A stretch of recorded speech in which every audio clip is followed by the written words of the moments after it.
हरे कृष्णा, राधे राधे सभी मित्रों को। सुबह में अभी धुंधलापन है, परम शांति है। दिन का कोलाहल शुरू होने वाला है और कुछ ही घंटों में शहर एक बाजार बन जाएगा। एक ऐसी दौड़ शुरू होगी जहाँ कोई कुछ खरीदेगा, कोई कुछ बेचेगा। हर कोई कुछ कमाना चाहता है। धन, पद, संपत्ति, शोहरत।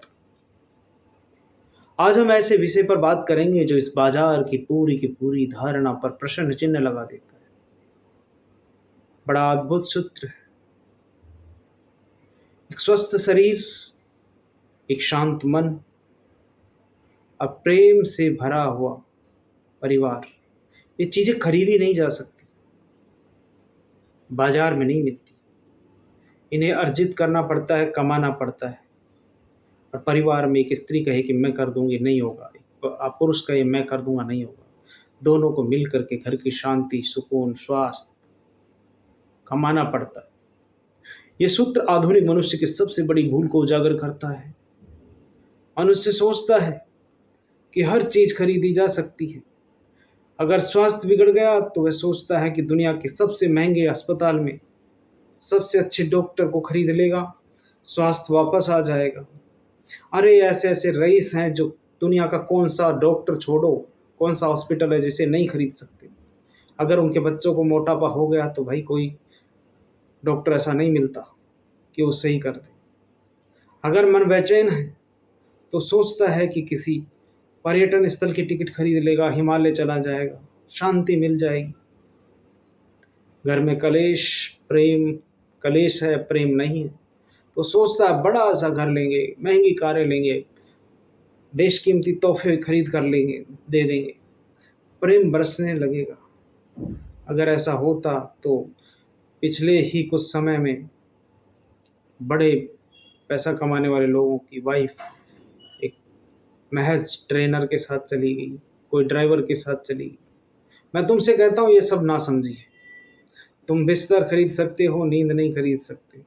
तुम भोजन खरीद सकते हो पर भूख नहीं खरीद सकते। तुम दवाइयाँ खरीद सकते हो, स्वास्थ्य नहीं खरीद सकते। तुम किताबें खरीद तो सकते हो लेकिन ज्ञान नहीं। उसके लिए अर्जित करना पड़ता है, मेहनत लगती है, समय लगता है, टेंशन लगती है। तुम घर खरीद सकते हो लेकिन घर होने का एहसास नहीं। बाजार तुम्हें केवल वस्तुएं दे सकता है, वो मज़ा नहीं दे सकता, फीलिंग नहीं दे सकता। वस्तुएं बाहर होती हैं, अनुभव तुम्हारे भीतर घटित होता है। और इन तीन खजानों का संबंध तुम्हारे भीतर के अनुभव से है। पहला खजाना, एक स्वस्थ शरीर। तुमने अपने शरीर को क्या समझ रखा है? एक मशीन या एक वाहन? तुम इसका उपयोग करते हो, इसे थकाते हो, इसमें ऐसा ऐसा खाना डालते हो जैसे लगता है कि कचरा पात्र। और जब ये बीमार पड़ता है तो तुम इसे मैकेनिक यानी डॉक्टर के पास लेके जाते हो। ये शरीर एक मंदिर की तरह है, ये पवित्र स्थान है जहाँ तुम्हारी चेतना निवास करती है।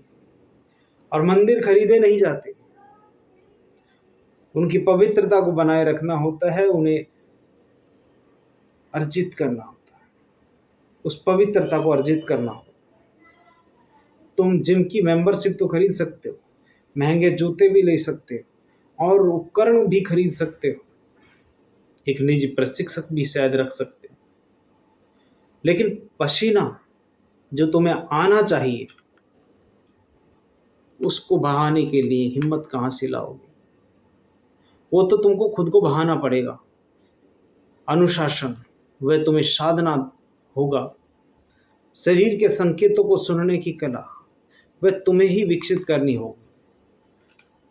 ये तुम्हारी कमाई है।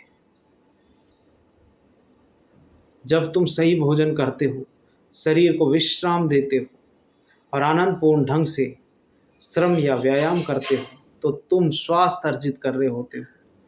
ये तुम्हारे और तुम्हारे शरीर के बीच के दोनों के दरमियान एक प्रेमपूर्ण संवाद है। ये कोई वस्तु नहीं है, एक जीवंत लयबद्धता है, ट्यूनिंग है। दूसरा खजाना, शांत मन। ये तो एक और भी गहरा मामला है। मन तो स्वयं में ही एक बाजार है, विचारों, इच्छाओं, स्मृतियों का। कल्पनाओं का अंतहीन कोलाहल इसमें मचा रहता है और तुम इस मन को शांत चाहते हो।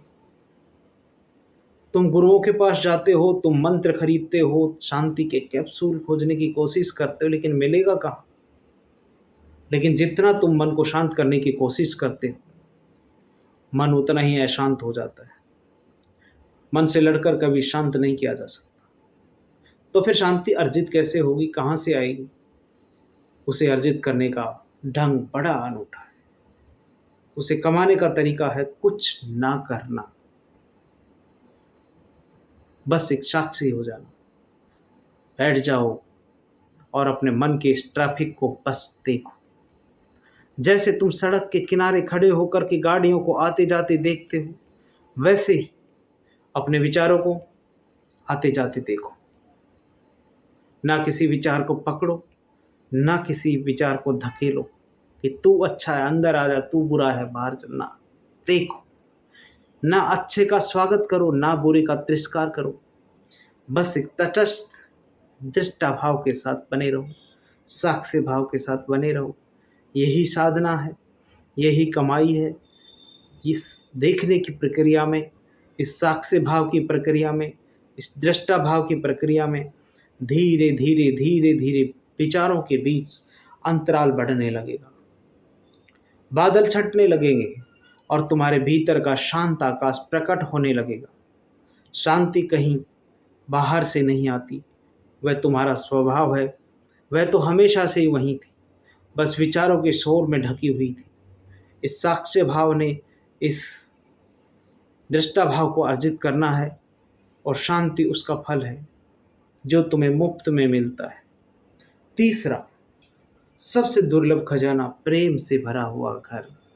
प्रेम जिस परिवार में है, लोग सोचते हैं कि प्रेम एक रिश्ता है, एक सौदा है। तुम मुझे प्रेम दो तो मैं तुम्हें प्रेम दूंगा।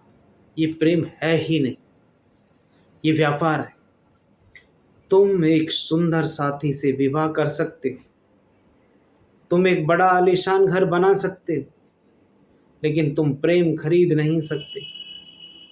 प्रेम कोई वस्तु नहीं है, एक सुगंध है। और ये सुगंध कैसे अर्जित होगी, एक बड़ी विरोधाभासी बात है। प्रेम उसे मिलता है जो उसे मांगता नहीं, बल्कि देता है। और देता भी वही जिसके पास कुछ होता है। प्रेम तुम्हारे भीतर के आनंद का, तुम्हारे भीतर की शांति का अतिरेक है। और इस ओवरफ्लो, उसका ओवरफ्लो है जब तुम ध्यान के द्वारा अपने भीतर शांति का अनुभव करते हो, आनंदित होते हो, तो तुम्हारे भीतर एक ऊर्जा बढ़ने लगती है। वही ऊर्जा प्रेम है। एक घर, एक परिवार जब प्रेम से भरता है, जब उस घर में रहने वाले लोग भिखारी ना हो, सम्राट हो, प्रेम के भिखारी नहीं बल्कि अपने आनंद के सम्राट हो। जब दो ध्यानी व्यक्ति अगर घर में हैं, जो अपने अपने भीतर आनंदित हैं, तो वे एक दूसरे से कुछ मांगते नहीं हैं, वे बस अपने आनंद को साझा करते हैं। उनका एक साथ रहना उत्सव बन जाता है और उस उत्सव की तरंगों से घर भर जाता है। तो प्रेम से भरा घर बनाने का अर्थ है अपने भीतर प्रेम के सोर्स बनाएं। ये कमाई भी ध्यान और जागरूकता से ही होती है। तो मित्रों, बिल्कुल सत्य यह है कि ये तीन संपदाएं इस दुनिया के किसी भी बाजार में उपलब्ध नहीं है। ये तुम्हारे भीतर के बगीचे के फूल हैं। स्वास्थ्य उस बगीचे की मिट्टी है, शांति उस बगीचे का आकाश, और प्रेम वह सबसे सुंदर फूल है जो इस मिट्टी और आकाश के मिलन से खिलता है। और इस बगीचे के माली तुम खुद हो। जो जितने होश में होगा वो उतने अच्छी जिंदगी बना लेगा, और जो बेहोश होगा माली, जिसको नहीं पता कि करना क्या है, उसका बगीचे में कांटे वाले पेड़ उगेंगे, फूल वाले नहीं। तुम्हें ही जागरूकता का हल चलाना होगा, ध्यान का बीज बोना होगा और समर्पण के जल से उसे सींचना होगा। यही असली कमाई है। दुनिया तुम्हें धन कमाना सिखाती है, मैं तुम्हें ध्यान कमाना सिखाता हूँ। क्योंकि जिसने ध्यान कमा लिया उसे स्वास्थ्य, शांति और प्रेम के खजाने अपने आप मिल जाते हैं। जागो और कमाओ, लेकिन ऐसी चीज़ें कमाओ जिन्हें यहाँ से जाने के बाद भी तुमसे कोई चुरा ना सके। वो हमेशा तुम्हारे साथ रहे और तुम्हारे साथ ही चली जाए। कहते हैं कि रुपये पैसों को दूसरे लोक में नहीं ले जाया जा सकता। विदेश में जाते हो तो करेंसी चेंज होती है ना। इंडिया से अगर यूएस जाओगे तो यूएस डॉलर में चेंज करवानी पड़ेगी। उसी तरह अगर तुम परलोक में कुछ लेके जाना चाहते हो तो इस लोक में ऐसा कमाओ जो वहाँ ट्रांसफ़र हो सके। रुपया तो जाएगा नहीं, वहाँ की करेंसी है ध्यान, माइंडफुलनेस, होश।